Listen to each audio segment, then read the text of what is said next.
안녕하세요. 이번 시간에는 2023년에 세금 제도가 너무 많이 바뀌었어요. 그래서 지금 집을 사시는 분들이 세금이 헷갈려서 한번 정리할 필요가 있어서 이장원 세무사님을 다시 모셨습니다. 아유, 반갑습니다. 예, 어떻게 바뀌었나요? 우선은 일산대책 나오고 나서 총평부터 말씀드리면 이제 중과세는 끝났다. 중과세에 대한 공포는 이제 거의 다 사라졌다. 예. 근데 거의 다 사라졌어요. 다 사라진 게 아니라. 아직 남아있다? 네. 예. 그렇기 때문에 아직까지는 이제 그 부분들에 대해서 내가 어떤 거는 그래도 아직까지 유념해야 되구나. 그리고 제가 봤을 때 정말 끝나는 거는 제가 봤을 때 한 24년이 아닐까 라는 생각을 해봐요. 좀 길게 보시네요. 네, 하나 두 개는 더 풀려야 돼서 그래서 기존의 세제 정책이랑 그런 것들을 보다 보면 이제 흐름이 보이니까. 아니 왜냐면 예전에 출연해 주시고 나서 그때 뭐 얘기해 주셨잖아요. 뭐 하나 더 나올 거예요.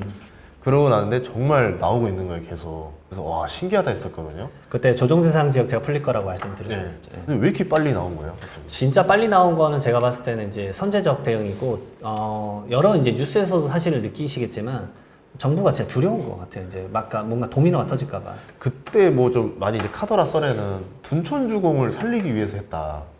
그게 진짜 많은 것 같고, 네. 근데 이상하게 희한하게 또 그 모든 정책들이 둔촌주공을 위한 그거였었던 것 같아요. 아마 제가 봤을 때 상징성 때문에 그래요. 그러니까 그 투심이 꺾일까봐 무서워서 그렇죠. 그랬다. 이렇게 볼 수 있나요? 뭐 투심이 꺾이는 것도 있지만 그 둔촌이 무너졌을 때 건설사의 이제 붕괴를 이제 공포를 좀 걱정한 게 아닌가. 예. 그래서 사실 움직임이 제가 생각한 것보다 엄청 빨랐고 엄청 지금 파격적으로 좀 나온 거죠. 예. 그래서 세금 정책 방향도 이제 한 번은 정리를 하셨으면 좋겠다라는 점이 뭐냐면, 그래서 저는 이제 중과세의 역사는 점점 역사의 뒤안길로 가고 있고, 지금 포인트는 뭐냐면 이제 오히려 세금의 부담이 많이 줄었으면, 그리고 대출의 규제도 많이 풀렸으면 무주택자랑 1주택자분들이 실거주 목적의 주택 구입을 고민을 혹시나 하신다면 이제 슬슬 알아보셔야 된다. 왜냐하면 모든 제도가 풀리고 나서 진입을 하면 가격은 다시 변동돼 있을 거다. 네, 그럼 가격은 또 올라가 있을 텐데, 그럼 차라리 초기 진입하면서 기회비용 좀 손실하더라도 그 가격을 올라가는 바운스를 받아가시는 게 나을 수도 있지 않을까. 그러니까 이게 어디까지 바닥인지 알 수 없고 언제 오르는지 알 수 없지만 지금이라고 하면은 약간의 손실 정도를 감수해보고 그래도 투자해볼 만한도 고려해볼 수 있다. 이런 얘기네요. 그리고 사실 세제 혜택적으로 봤을 때는 1주택자까지는 중과세나 이런 게 적용이 하나도 없기 때문에 손실은 하나도 없어요, 솔직히 말하면. 그렇죠. 말 그대로 지금 필요한 거는 손품이랑 발품 팔아서 내가 뭐가 적당한 건지, 아니면 그런 것들 실거주를 어떻게 하면 좋겠는지, 거기에 대해서 공부하는 시간을 가져야 된다고 봅니다. 얼마나 좀 바뀌는지 주요 내용 좀 볼까요? 첫 번째로 취득세입니다. 취득세 중과 때문에 사실 다주택자분들이 이제 욕을 많이 먹었고, 구입하는 것에 있어서도 부담이 엄청 컸었죠. 그렇죠. 그래서 조정대상 지역은 2주택자부터 8%, 그리고 3주택자, 그다음 4주택자 법인들은 12%였고. 그렇죠. 4812 있었죠. 아니 12%면 사실 물론 이제 12.4%, 13.4%로 나머지 추가 세금까지 하면 너무 비쌌었죠. 그다음에 비조정 대상 지역은 3주택부터 8%, 그다음에 4주택부터, 그다음 법인은 12%였는데 이게 이제 대폭 완화가 됩니다. 그래서 조정 대상 지역은 이 3주택부터는 6%, 그다음에 4주택부터 이게 이제 6% 이래 바뀌죠. 그다음에 비조정 대상 지역은 3주택은 4%, 그다음에 4주택이랑 이 법인 같은 경우 6%로 좀 확실히 완화됩니다. 그래서 이제 제가 이거 보면서 느끼는 게 뭐냐면 모든 세금 쪽에서 이제 2주택자까지는 다주택자로 안 보겠다는 이 윤석열 정권의 이제 그 정책 방향이 느껴져요. 두 개까지는 괜찮아. 네. 그러니까 좀 여유 있는 사람들은 좀 더 사봐. 이렇게 하는 거네요. 약간 그런 것도 있고 이제 매수 심리를 좀 더 자극하려는 것도 있는 것 같아요. 저는 이것도 있었던 것 같아요. 내가 이사를 가고 싶어도요. 팔려야 가는데. 맞아. 그래서 예전에는 잘 팔리니까 우선 사놓고 내놨어요. 근데 이제 그게 안 돼서 됨통 당하다 보니까 팔리는 거 보고 살게. 근데 다 눈치 게임을 하는 거예요, 서로. 전세 대출도 안 나오잖아요. 이러고 있다가. 관망만 이렇게 하는 거죠. 네, 근데 이제 조금 이제 약간 풀어준다라고 하면은 그래도 우선 먼저 사봐. 뭐 이렇게 약간 유도하는 거네요. 맞아요. 그래서 말씀 잘하셨어요. 뒤쪽에 양도소득세 쪽에서 말씀드리겠지만 그 비과세 받을 수 있는 그 기간을 2년에서 3년 늘려줬거든요. 전부 다 이제 기간들 여유를 좀 준 겁니다.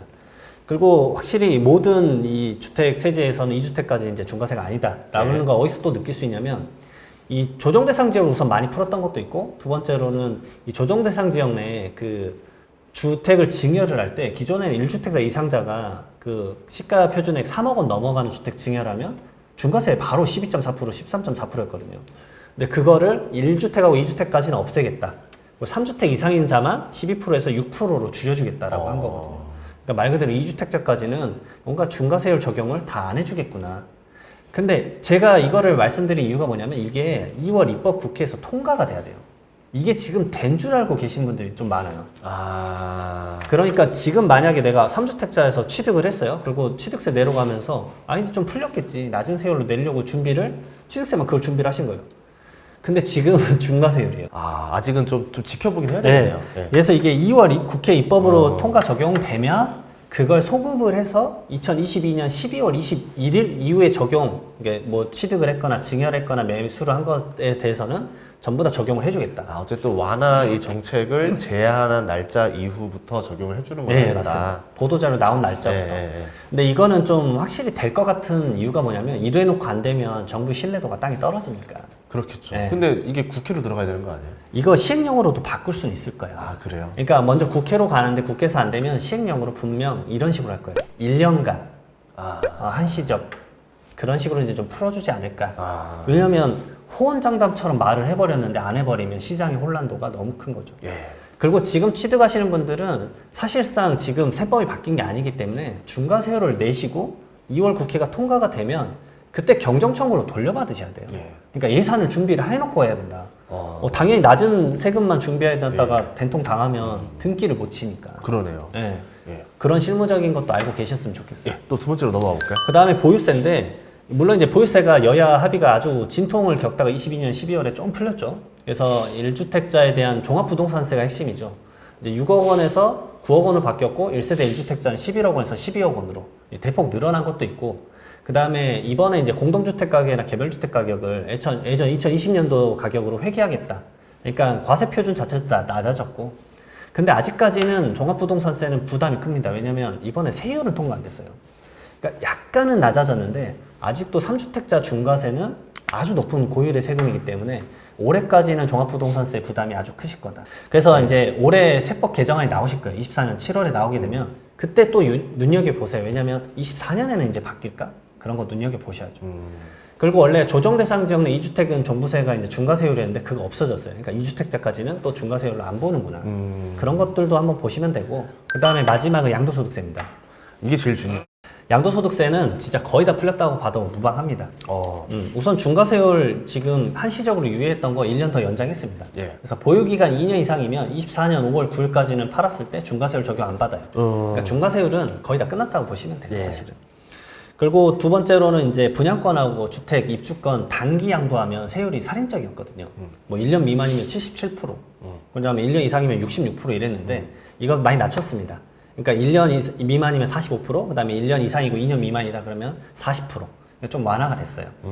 근데 이제 단기 양도를 조금이라도 낮춰보겠다는 얘기는 뭐냐면 지금 분양권 전매 제한도 거의 다 풀었잖아요. 거래 좀 해라 이거죠. 말 그대로. 거래 좀 해라, 제발. 근데 이익이 나야 또 거래를 하는 것도 있으니까. 그쵸. 이게 이제 지방과 이제 서울권의 이제 가격 차이는 계속 달리 양극화 전략으로 가니까 이게 고민이 되실 것 같아요. 그다음에 아까 대표님이 말씀하셨던 1세대 1주택 비과세. 정전주택 취득하고 1년 지난 다음에 신규주택 취득한 다음에 이 주택을 원래 2년 이내에 양도를 해야지 비과세를 받을 수 있었는데 그거 못 팔아가지고 눈물 낸 사람 많거든요. 못 팔아요. 진짜 안 팔려요, 시장에서. 시장 다 관망세니까 매수 가격 낮추지 않는 이상, 진짜 급급매 아닌 이상은 팔리지가 않아버립니다. 가격 낮춰도 사람들이 결정을 못 해요. 맞아. 오히려 낮춰줬다고. 그럼 더 떨어진다는 얘기인가? 생각이 많아지니까. 그래서 이걸 3년으로 늘려줬습니다. 그래서 좀 더 이제 비과세를 받을 수 있는 기간의 호흡이 좀 늘어났다. 왜냐면 이게 3년 내에 안 팔리면 어떻게 되냐면 이러게 돼요. 이거 그냥 2주택자 중과세는 아니겠지만 일반 세율로 내기 때문에 세부담이 커지죠. 이거는 근데 분양권을 좀 풀어준 게 저는 양도세가 좀 크다고 생각하는 게 지금 분양시장 미분양이 쌓여가니까 이거에 대한 대책이라 봐야 되겠네요. 맞아요. 분양권도 좀 샀다가 거래를 할 수 있게끔 원활하게 좀 도와주는 거죠. 근데 그것의 약간 전국의 목표는 또 핵심적으로 봤을 때는 건설사 살리기인가? 라는 생각도 또 들 수 있겠죠. 이게 건설사가 만약에 건설사가 자기 돈을 한 게 아니잖아요.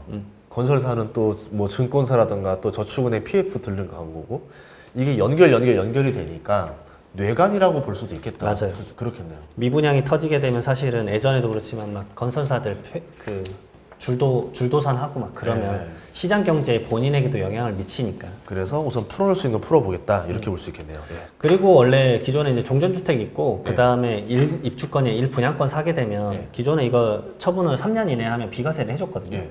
근데 특례가 몇 개 있었어요. 특례 같은 경우는 근데 그 기간들이 이제 말씀하면 너무 제도가 복잡하니까 2년이었어요. 근데 이것들도 다 전부 다 3년을 늘려줬어요.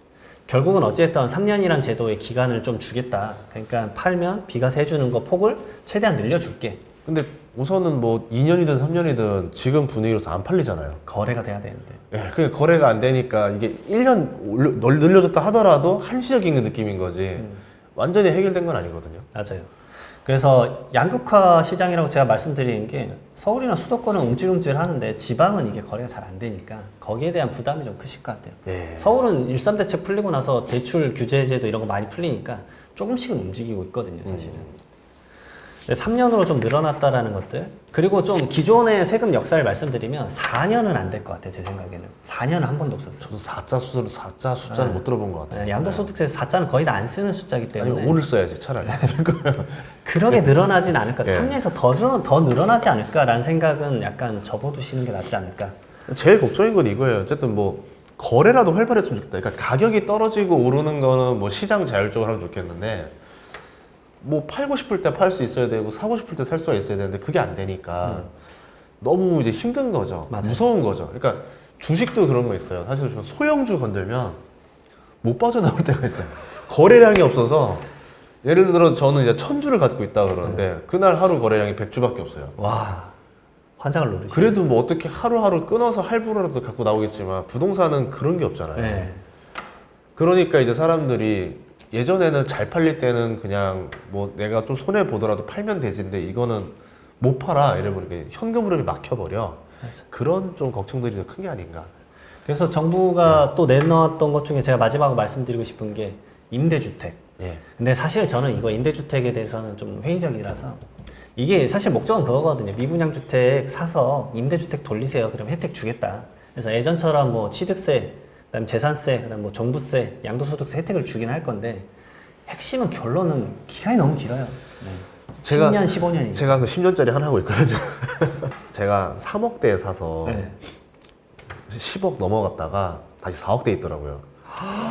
그 사이에 가격이 역사가 차트가 롤러코스터를 그리셨네요. 네, 진짜. 그래서 저는 어차피 10년 아니니까 팔 수가 없으니까 뭐 네트워크에서 봤는데 아 10년이라는 게 아 이게 무서울 수도 있겠구나. 네. 그러니까 이제 과거처럼 그래 뭐 이렇게 하면은 뭐 임대사업자들이 다 뛰어들어서 눌러주겠지 안 그럴 수도 있다라는 거예요. 다 대여본 사람들이 많아가지고.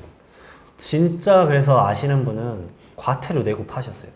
왜냐하면 더 과태료가 싸요. 과세료가 더 싸니까. 근데 그거는 진짜 야수의 심장으로 해야 되는 거고 사실은. 우선은 일산 대책으로 제가 이제 세금적으로 분석한 건 이 정도입니다. 우선은. 아 예 알겠습니다. 그래서 좀 시장은 조금 이런 정책들이 풀리고 있는데 몇 가지는 남았지만 제가 봤을 때 지금 시점에서는 세제 부담이 무주택자나 1주택자는 거의 없다. 예. 그러니까 손품, 발품 이런 것들을 조금씩 알아보시기 시작하셨으면 좋겠다. 그럼 여기서 좀 궁금한 건 좀 추가 대책이 더 나올 수도 있을까요? 한두 개는 제가 봤을 때 더 나올 것 같아요. 아 그래요? 네. 그 영상은 제가 봤을 때 다음 컨텐츠에서 한번 바로 얘기 나누시죠. 그때 알겠습니다. 예, 또 이렇게 한번 또 빠르게 정리해 주셔서 감사합니다. 예, 고맙습니다. 네, 고맙습니다.